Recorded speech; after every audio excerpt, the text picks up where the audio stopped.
position here. And I'm gonna come out to the side. And like I was telling Jackson a while ago, I wanna really exaggerate this motion where I step to the side. Like I want it to be a big motion.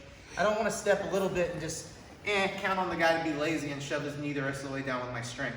I don't wanna do that. I would rather bypass this leg altogether in terms of like cutting my angle. I would rather bypass it altogether and take a big step than take a small step and end up too short where I have to use my strength to fight their leg down, okay? So I really exaggerate this step right here.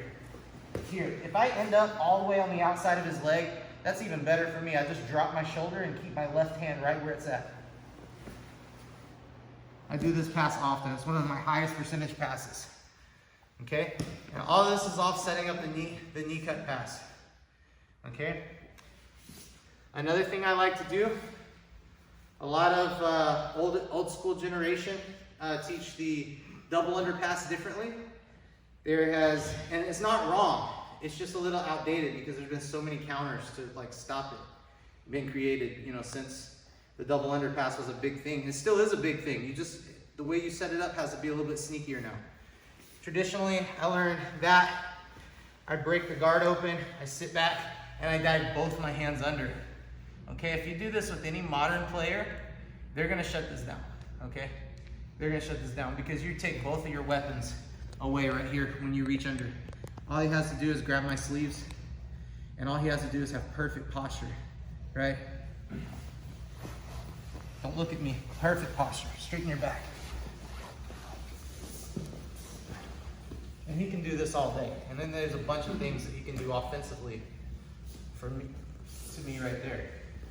So what I like to do instead when I set up the double under is I'll come off of this pass right here.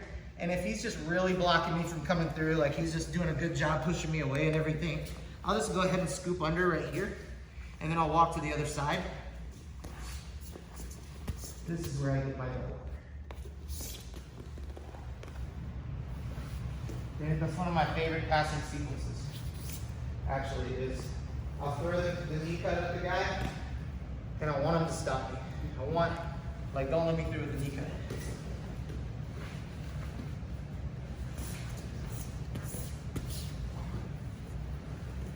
We've done that a few times. Okay, so I want to teach you guys how to set up.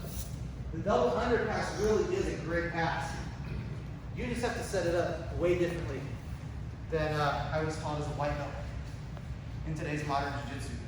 And I'm not against old school jiu-jitsu. If it has jiu-jitsu at the end of it, I love it.